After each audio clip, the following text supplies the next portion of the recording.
This evening's Dharma talk is titled Vertical Thoughts. Vertical. You know about that one, right? Vertical. Thoughts.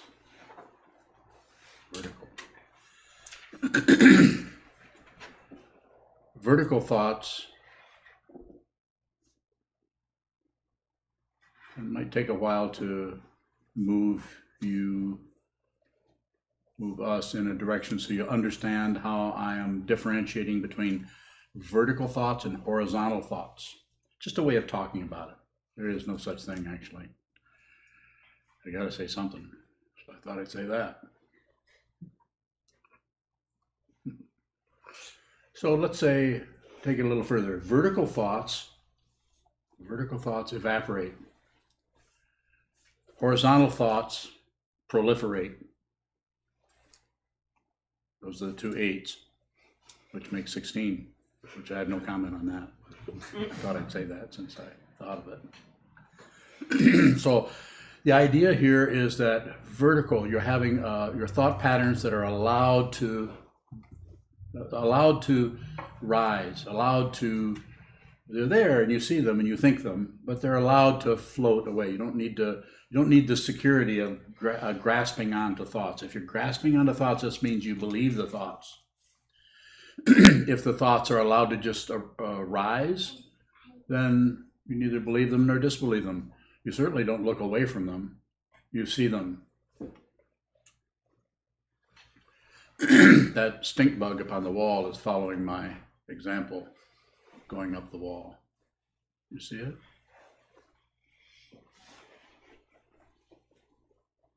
Not really, he doesn't speak English. Horizontal thoughts are more like the kind of thoughts that we think, well, we're thinking this, that must mean this, and then this, he said, she said, they said, I'm saying, I'm thinking, that must mean never goes this way. That must mean always goes over there. What about this? What about that? What will happen if this happens? What if this happens? If you look up, all there is the sky. This ikebana is, the vertical part of it is the very solid base of it. That's called earth. Earth is very conceptual. It's very solid. It's just this. It's just a structure.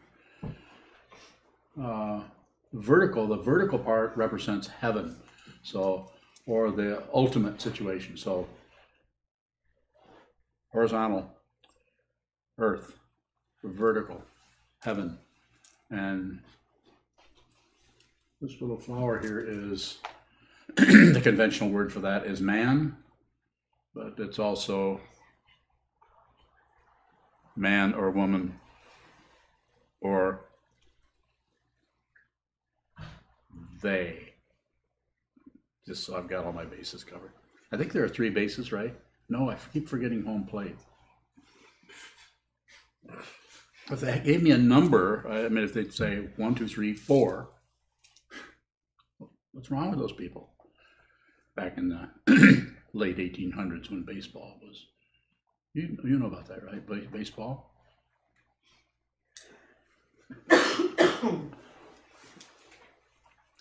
That was Chazan's, his 2 choices. Should I play baseball or should I be a monk?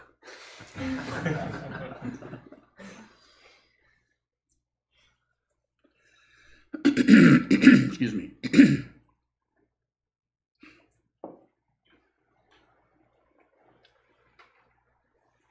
So the idea here is that you would see if you can see the difference between those thoughts in your own mind as you're sitting, without doing the sitting practice of meditation, what we're doing here.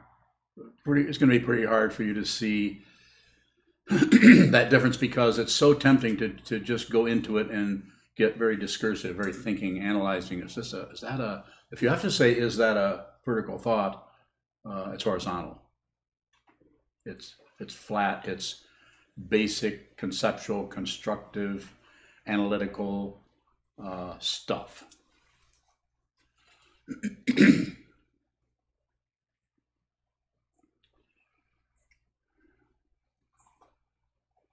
So when we get enamored of or get attached to our thinking process about this and about that, and we try to figure our life out, it's going to be difficult. I'm not saying we can't do some calculating or figuring, but we quite often we get so enamored of that and so magnetized by it and so seduced by our thoughts that we actually think, and this is the structure of ego loves this. It gets its fuel from pushing, pulling, and ignoring, and we actually think we're under the illusion that we can actually figure things out. Probably not. It's not that you couldn't use some calculating or figuring, a little bit, but we tend to overdo it. When do we tend to overdo it? When we start to get afraid,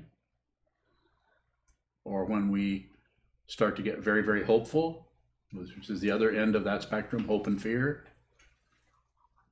If you're just present and you're just here, you're not going to be seduced by anything, including anything I'm saying.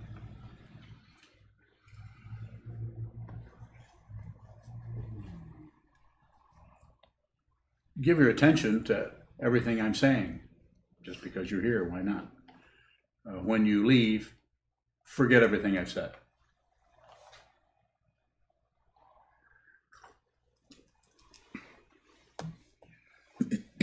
In other words, you don't have to be particularly attached to anything that I'm saying.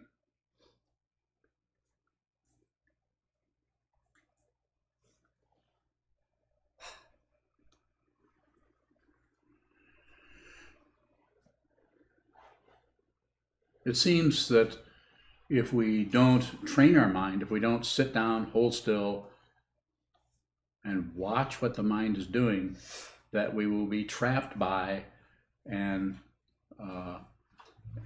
manipulated by and used by our thought patterns that are based on past causes and conditions. It could be so much as something where you've been mistreated when you were very young and got used to protecting yourself, running away, shutting down, afraid to feel anything because the person you're with, they got treated poorly at one time, and so they're passing that on to you. They weren't able to see through it.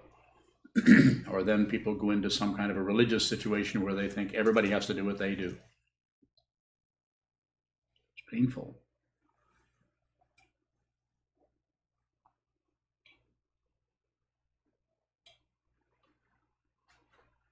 So by sitting down once a day, a couple times a day,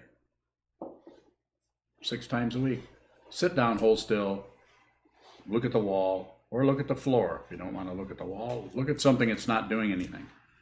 Sit and look and observe and watch what continues to move. And what continues to move will probably be your thought patterns, your mind, your worries, your fretting, your calculating, your planning.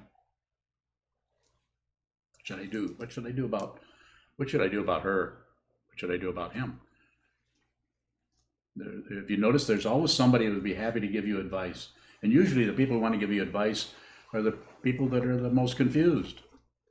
People that are living their life and their own life is not going so well. But if you ask them, if you even just share with them how you're feeling, right away they're starting to tell you what to do about that, because that helps them ignore their own issues. Perhaps. I'm not saying that's always the case. So another little slogan that I have that I recommend to people is don't do anything unless you have to. Don't gamble with your life.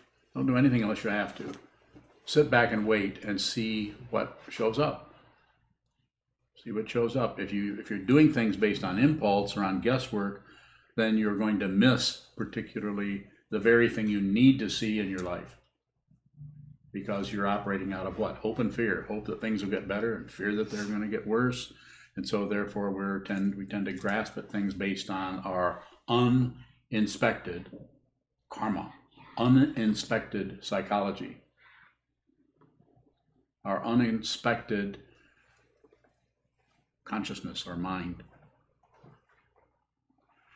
Sitting practice of meditation will allow you over time, if you do it enough, you do this exercise enough, will allow you to see more clearly what is coming and going without projecting your ideas and opinions and concepts and projections and prejudices onto it. It's very difficult to see what your prejudice situation is. The very nature of prejudice is like this. So if you see that you're prejudiced, you're probably a lot of that's starting to back off already. But you do not have to get rid of prejudice. All you have to do is see that it's there. If you try to get rid of it, here's the prejudice, and you think you're getting rid of it, but really you're just covering it up with your thought patterns. Oh, I'm not prejudiced. And sure, you might be fine as long as there isn't an emotional tsunami coming along to knock that shield away, so suddenly the prejudice comes right back out and there starts to be more warfare. Just a way of talking about it. This situation here is a spiritual path. Spiritual meaning transcend this world. It is not a mundane path where you get a healthier and healthier ego. You actually transcend the ego mind or the self-centered mind. It takes a while.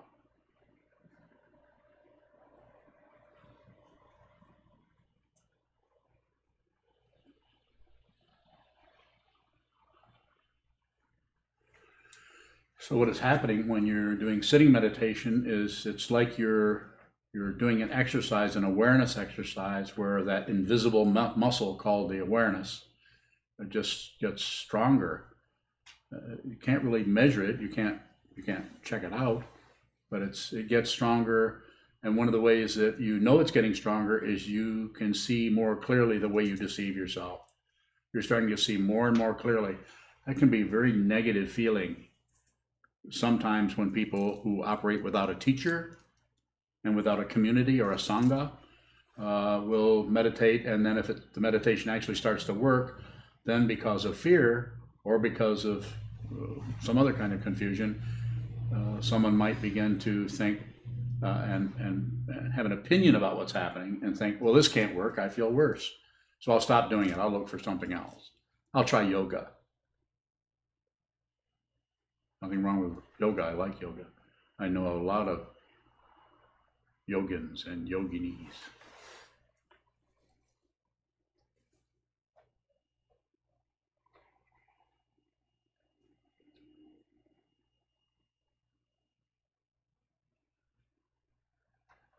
So the awareness gets stronger, and the way you know is you begin to see more clearly, not only into your own psychology, but you begin to see more clearly what's happening with others.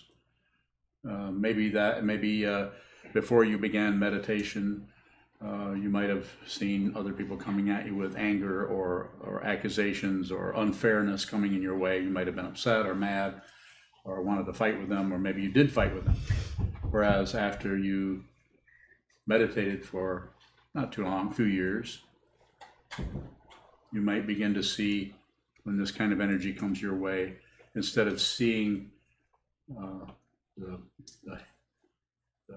leading edge of the situation, you actually see what's causing that, and you see how much suffering that person is dealing with, and that's why they're coming at you with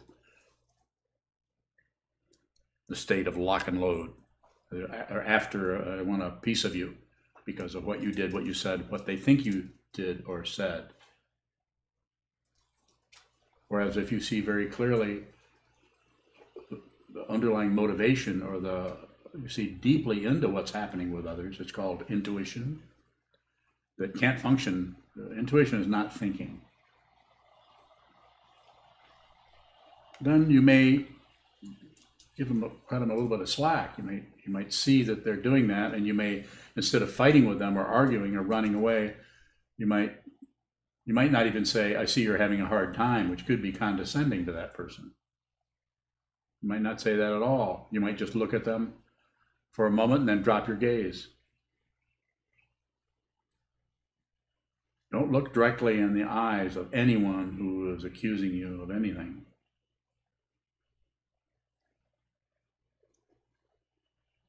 And also don't look away or run away. Just drop your gaze a little bit.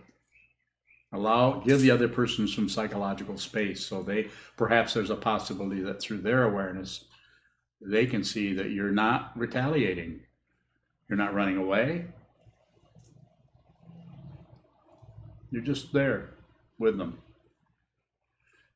And if there's enough space, in other words, nothing is being said, you might ask them more about it. You might even say, sounds like it's difficult, rather than any kind of pointing, even though it's obvious that they're creating 99% of this, or 72% of it. So awareness. Vertical thoughts. That's when the thoughts are happen in the space.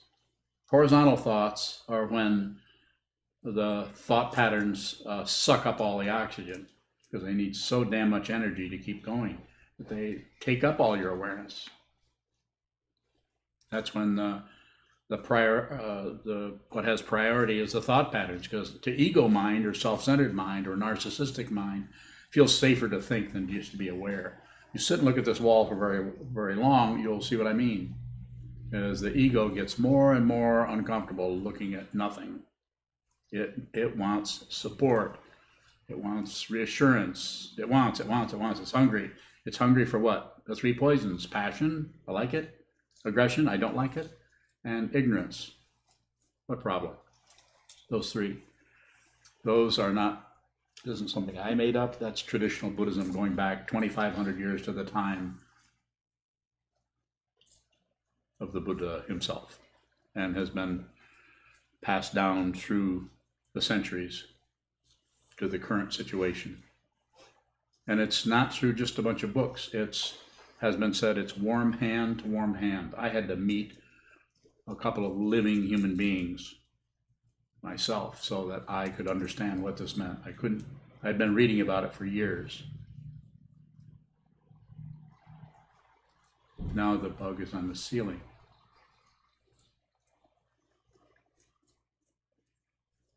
I just thought I'd point that out, since I'm up here pointing things out. Questions at this point? Junchu. How do we transform horizontal thoughts into vertical thoughts? See the horizontal quality of the materialistic approach of trying to get this and keep away that. See that, and then see the spaciousness around that. If you see the space around that, it's just like looking from the ground up and looking at the sky. Though it's not particularly idealistic, it's just another aspect of reality that we quite often ignore, which is called awareness, consciousness. The amazing thing, and this is not for something for you to believe, because I don't really believe this, but I'm going to tell you anyway. You ready? If you were to die at this moment, the only thing would happen, here you are, horizontal. Here you are, vertical. This is who you are. This is your awareness, your consciousness. And here is your body. When the body drops, it goes horizontal, but you don't. I don't believe that, nor do I disbelieve it. If you believe it or you disbelieve it, this is horizontal. To live without grasping or rejecting or shutting down on anything. This is liberation. If you want it, you can have that. If you are not interested, then continue to live your life. Trust yourself. Do whatever you need to do for yourself. There's nothing to believe here. There's nothing to disbelieve, although it might look like it to someone who projects onto the situation. This is what Buddhism is about. It's not about believing in anything. Buddhists don't believe in the Buddha. That's ridiculous. That's what people think Buddhists do. They're mistaken. But Buddhists are not so concerned about controlling other people that they're going to bother explaining it to them or arguing with them about it. You'll notice when those incredibly beautiful sandstone sculptures in Bamiyan were blown up with dynamite quite a number of years ago, you didn't hear any Buddhists complaining about it, because it's a non-theistic spiritual path. That's just sandstone. That doesn't mean it's a little sad to have all those beautiful pieces of sculpture go, but it's not worth fighting with anyone about it. The people who blew them up are extremely confused and don't know anything to do with their own suffering, but just destroy and kill and destroy and kill until they end up in that situation themselves. And then they find out. They found out that who you are can't be destroyed. You can't destroy space. Who you are is not separate from space. If it is, then I was wrong. Jason. Why is death not liberation? If it is liberation. Why do we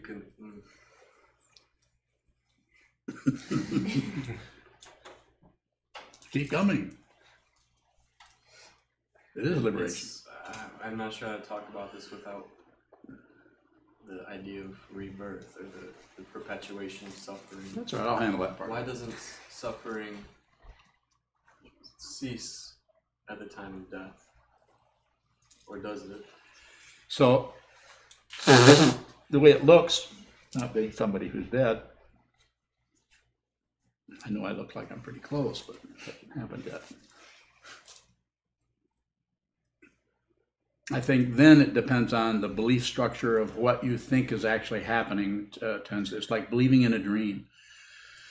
Have you noticed that when you're in a dream and you're having a really enjoyable dream, it's enjoyable. It seems real. When you're having a nightmare, it's absolutely terrifying. And there isn't a consciousness in there that just splits off and say, "Hey, it's just a nightmare. You don't have to worry." You have to wake up so your mom can tell you that was a nightmare.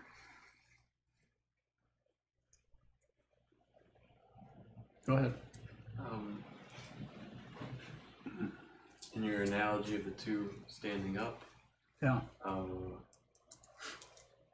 is delusion only related to one side, the side that goes horizontal, or is there still some connected with the?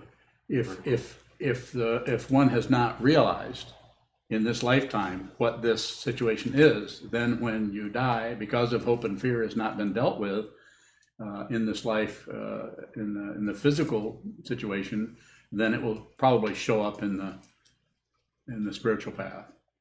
I mean, in the sense of there being just spirit with no physical manifestation. So is the part that goes down, is that more than just the physical body? It's just a way of talking about it. Probably doesn't do anything. It's just a way of talking about it to help us use our conceptual mind, which these are concepts, to move more closely towards what probably is going on there.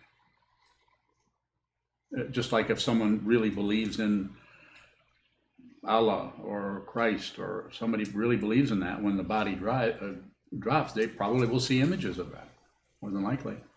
But they aren't any more substantial than anything else. And it's not that wouldn't be okay to do that. Does suffering arise outside of, or is it dependent on physical existence?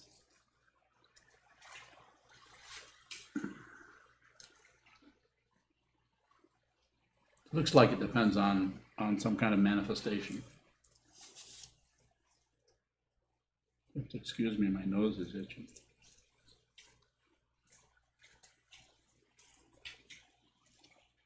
If I was a mouse, I could just wiggle it. Stop going. Yes, sir. So you were speaking about, simply dropping your gaze a little bit. Yes. What would you do in a situation where somebody takes that as you disrespecting that? You probably would have to take that chance, but it would be a misinterpretation. But if as soon as they start to say that or talk, then look at them.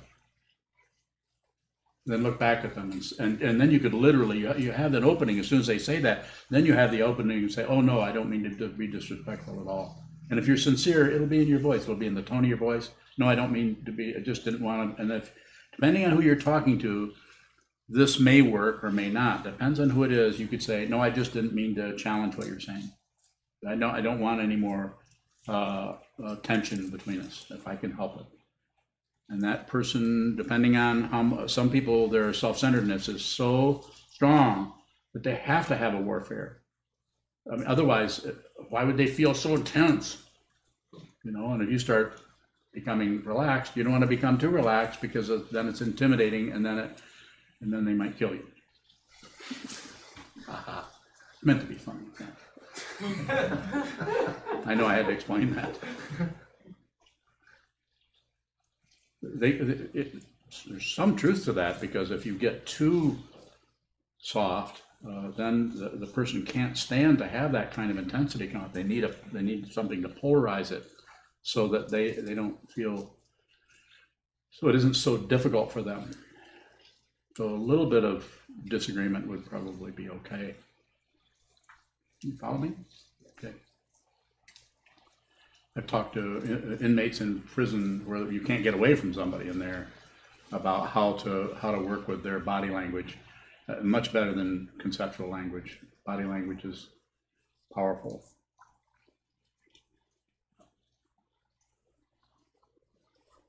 Further questions? Shane from California asks, Shane. how is awakening transferred from one person to another? It's not. They are not separate in the first place. It's just used metaphorically to transmit teaching to someone, to point out the fundamental nature of mind to one's student.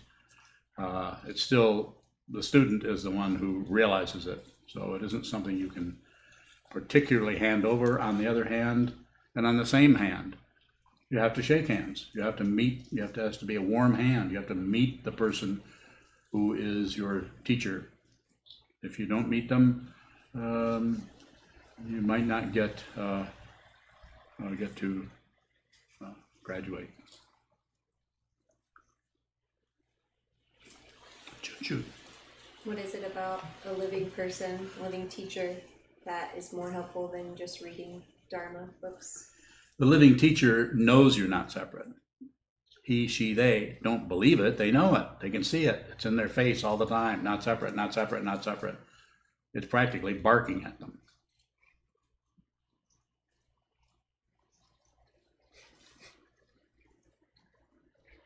And so if you see that so clearly, then you can fundamentally help others, because you won't interfere with their life, with their mind, without permission.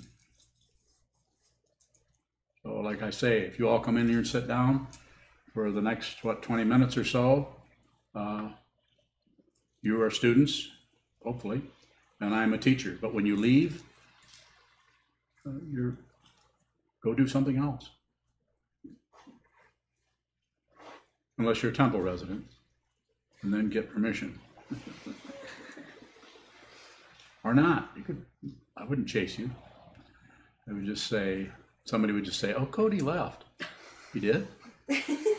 Where'd he go? I don't know. He just went stomping out of here one day. That's the last we've seen him. When was that? He crawled out the window. We don't know what was upsetting him. It was right after your interview with him, he just was really irritated with something. And that was the last we saw of Cody. And I would say, one less student. So I would say that.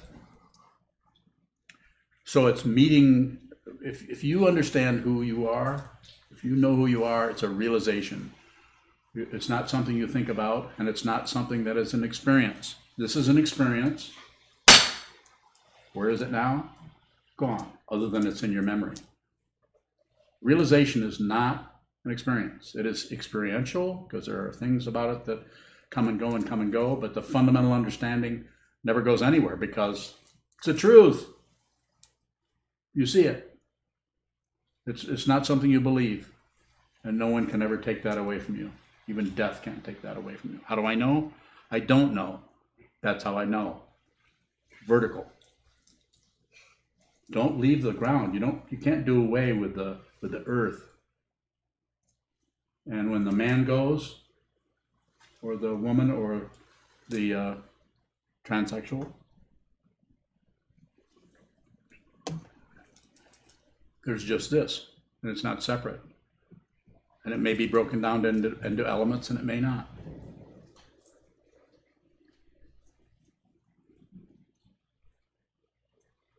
Don't you? It seems like there's an assumption that the horizontal thoughts are bad and the vertical thoughts are good. That's what I was saying. You've also said right and wrong or good and bad are beside the point. So what is the point of, or what is helpful about trying to discern the difference between maybe a vertical and horizontal? So the beginning of it is to see that they're different. And then so that the ground is suffering. We're having difficulty with our minds. Things are getting worse, and they get a little better, and then they start to get worse again, and we can't find anybody to blame, including ourselves, and we don't know what to do, and then we stumble into the path. We begin to train our mind, and we start to hear about this kind of a teaching of awareness teaching and about concepts. We start to hear about that, and so the beginning is to separate those out so you can see what that is. But the final realization is everything collapses and nothing is separate anymore. Awareness is not separate from thoughts. Thoughts is not separate from awareness. You're not separate from anyone else. It's a realization. You just realize something that's always been the case. Your grandmother did. Your grandfather did. You realize it all the way back through, if I can say it in the fancy way, through all of your lifetimes, all the times you've been here and have forgotten about it.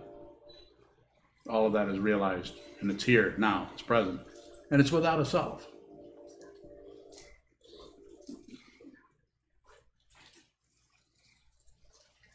It's good. It's a good thing. Yes, sir.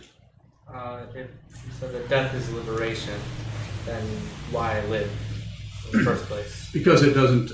Because the death will happen, and then because there's unresolved crap, and then you will eventually come back around and be reborn again. You'll come back into this nursery school, and then you go to kindergarten, and then you go to the next, and then you'll either learn what this is, or else you'll continue to separate yourself out over and over and over and over again.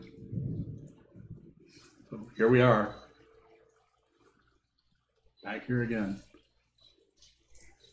You follow that? Yes. Okay.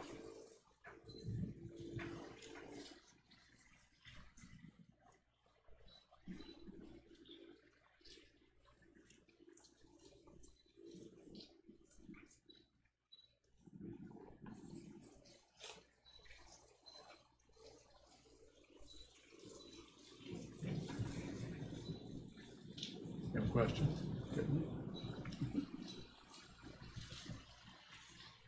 Question? I wouldn't move your arm very much. I'm going to call on you. Say, oh, you have a question? You have a question? When the body drops, does liberation still have a form? You mean if someone is liberated before they die? Is that what you meant? Yes.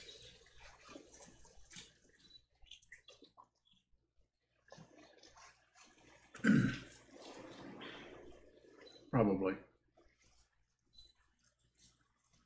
But I don't want to get too technical about it, but it has to do with the vow. If someone is a Buddhist on the Mahayana path, they receive or observe a vow to save all beings. So as long as there's one being anywhere who is suffering, the Buddha or anyone who is practicing the Buddha Dharma, the Mahayana, will not go into cessation or to nirvana. They will not enter nirvana until the entire situation is clear of obstruction, clear of suffering.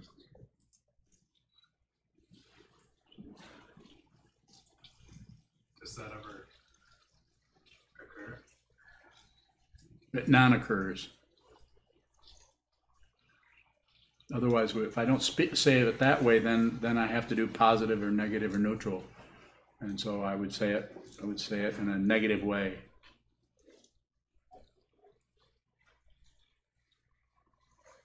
Yes. Is there a liberation outside of just seeing no self and no other? Or are we talking about seeing that, or waiting till all beings have seen no self and no other? I don't know.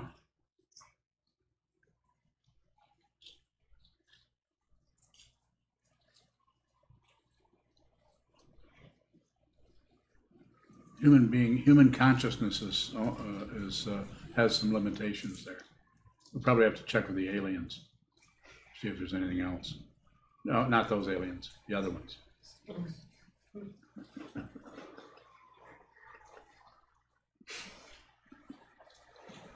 Yes, sir.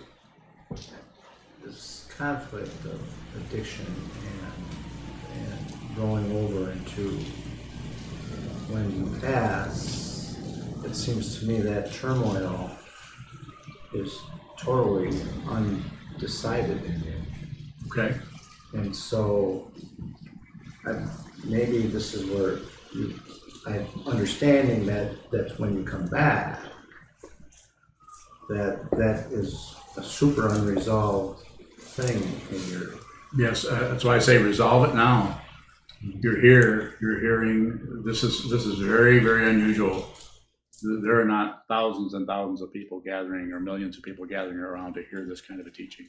This is very unusual. And there's no particular propaganda here. I respect everyone's intelligence. You can walk out of here and never think about meditation and Buddhism again. I appreciate you coming and listening. But what you do with your life is up to you. It's your business. I'm not about to meddle in anyone's business and tell them what they should or shouldn't do, unless you give me permission, which is what a few people who are students of mine have done. And those people, I think I order you guys around all the time, don't I? But you know, if you die, which we all will, the way it looks so far, a lot of examples of that happening. If you die, is that funny? Do you think that was funny?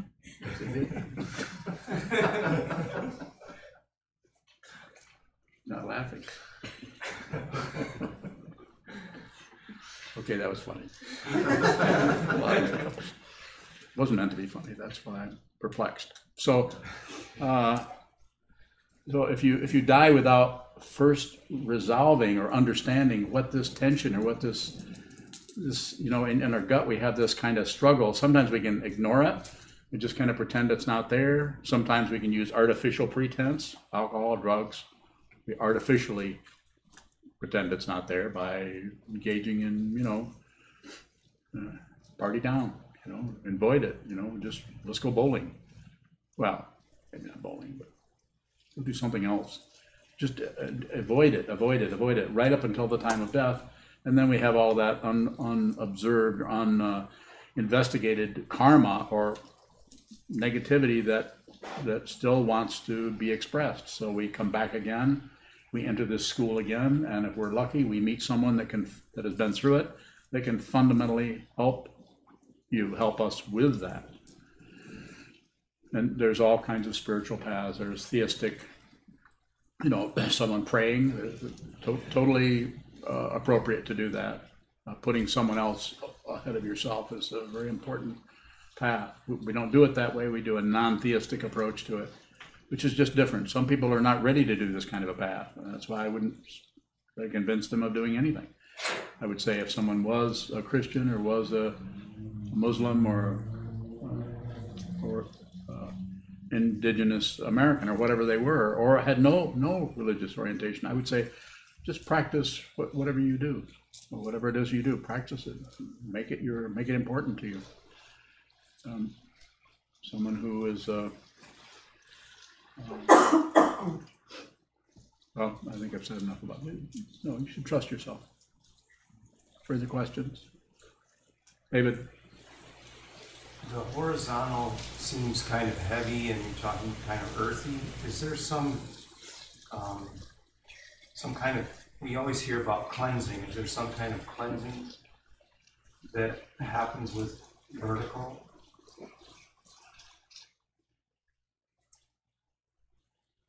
I think somewhat, but I think it needs to have a lot of looking at the horizontal, or looking at the negativity. You can't make friends with yourself unless you first found out how difficult things are. You can't really work with that by just uncovering it and pretending it's not there, or pretending some kind of verticality. You have to see both of them. You have to see the whole heaven, earth, man. You have to see the entirety of the whole thing. Yes.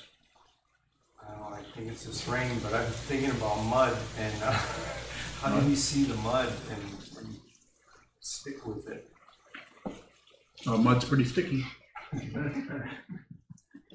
not that funny.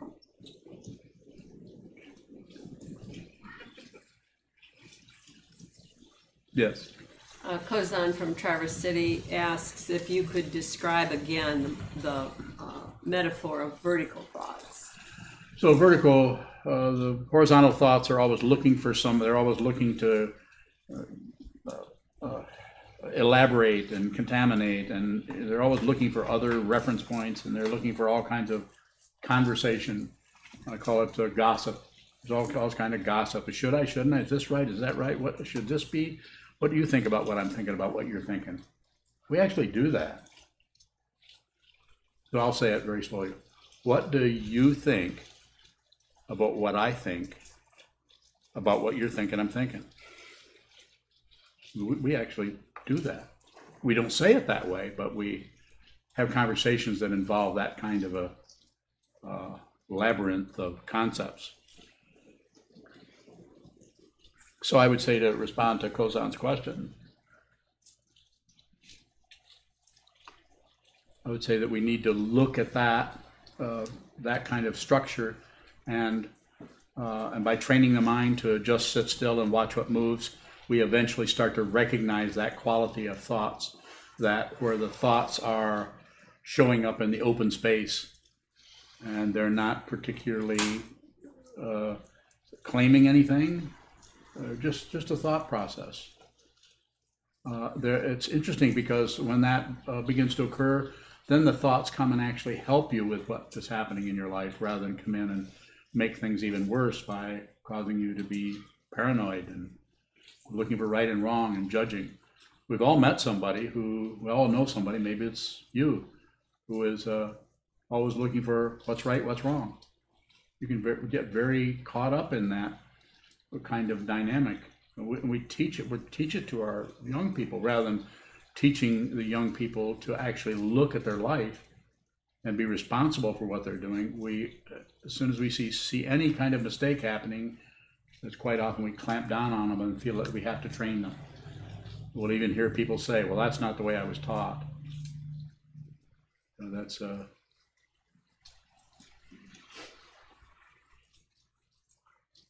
kind of a clumsy thing to be saying.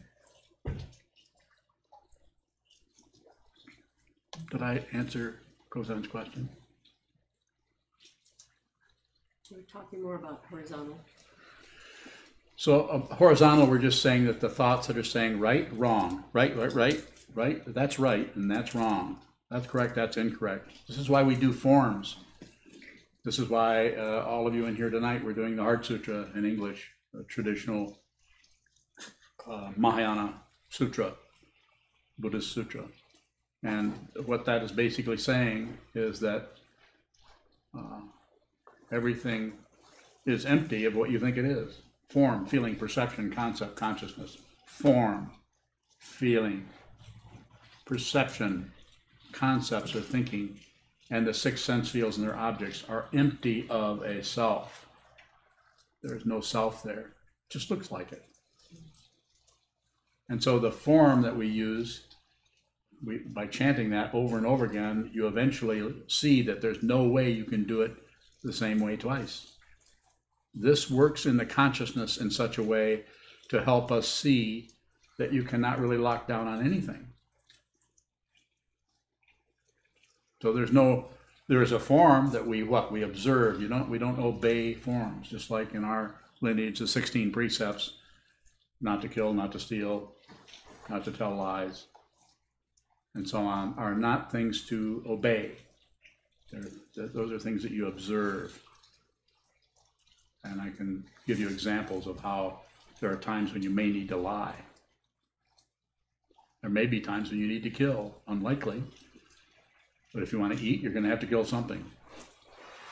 Something that's alive. You can't eat rocks and dead tree bark for very long. You can disagree with me. Okay. Yes. In dealing with conflict with others, Yes. how are we not to deal in absolutes while in conflict while the other party is dealing in absolutes? If you understand my question. I do understand it, and I'm saying that it's pretty conditional on who it is, what the relationship has been established already. If it's somebody you just met that's doing that, which it doesn't sound like that's the case, but if it's I think, and I feel, and I'm sensing that the best way for you to work with that is, because it's so kind of conditional and so it's so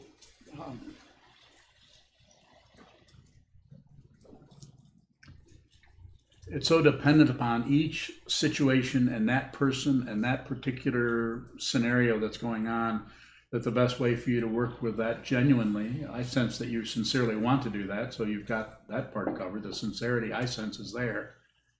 And I would say, train your mind. You don't have to be a Buddhist. I think it helps because these forms are important, but you could sit down, look at the wall, do it for an hour or two every day. It's not much time. You got 24 hours. Sleep 6.5 hours, meditate the other hour and a half, and just sleep while you're meditating. I think I'm kidding. If you're sitting straight like this and you're asleep, this is meditation practice. You won't hear that anyplace else. More about that? So in other words, you're stretching your awareness, training your awareness, opening your awareness more and more and more. So there's less need for you to grasp onto ideas and concepts about what's happening. And you're more able to just be there with whatever kind of confusion is happening with the person. If you're just present and you've worked with your own mind and you've made friends with yourself on some kind of a deep level where you're no longer conflicted about who you are and what you're about, and you sincerely want to help that person, even if that person is coming at you with absolutes, you'll be okay. They may never understand, but actually working with others in a skillful way is always about you, not about them. The therapists in the room know about that. Yes. Jim Johnson from up in Muskegon. Yes, Jim. He says, hello, how does realization on the spiritual path relate to the mundane path? Are they not separate? They are not separate. Before they're realized, then they're separated. We have the mundane path of doing whatever we're doing to live as physical beings in this world. But then we start to dedicate time to the spiritual path. And when awakening occurs for us, we realize that nothing is separate from anything else. This is an ancient teaching, pratitya samutpada. This is Sanskrit. Everything is dependently arisen. Nothing comes from its own side as an independent, no matter how much you feel like you're winning, or no matter how much you feel like you're losing. Temporary. Nothing lasts. Even realization doesn't last if you're thinking about it. It's only when you don't know if you're realized or not. There isn't anyone, so there's no one to realize realization. Once you see that the ego or the self-centeredness is transparent, unreal, there's no solid being anywhere, never has been, then it's not a problem at all to help others because you're not separate from them. So, like as has been said in the Buddhist tradition, the Mahayana path, or the path of the Bodhisattva, is seeing that everyone. It's as if everyone has been your mother. Everywhere you look, everyone is taking care of you. Just a way of talking about it to help us get over the hump of adversarial things that tend to come up. I'm not talking about if you had a difficult time with your mom. You could say that everyone has been the mother that you wanted. Not the one you got. Have time for another question, especially from someone who hasn't asked a question yet? Very good, thank you very much.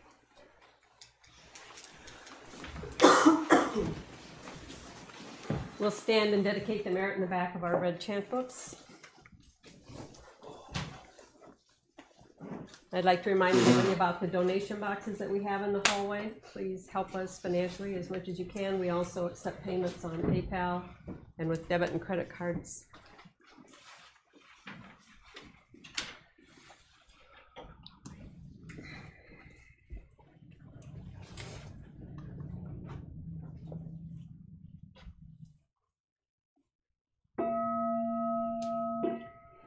May the merit of this penetrate into all places, so that we and every sentient being together can realize the Buddha's way. Ji-o-san chi-shi-fu, shi-son-mu-sa-mu-ko-sa.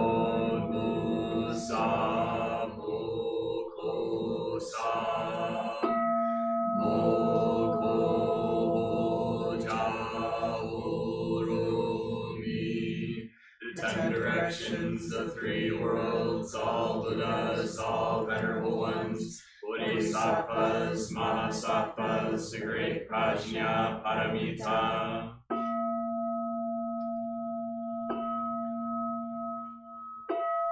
O Buddhas and Bodhisattvas of the 10 directions and the 3 times, please hear us. Please come down out of the light and protect Sokukoji Buddhist Temple Monastery, our Sangha, families, friends, and visitors. Heal everyone who is unhappy, sick, or suffering, and fill them with light.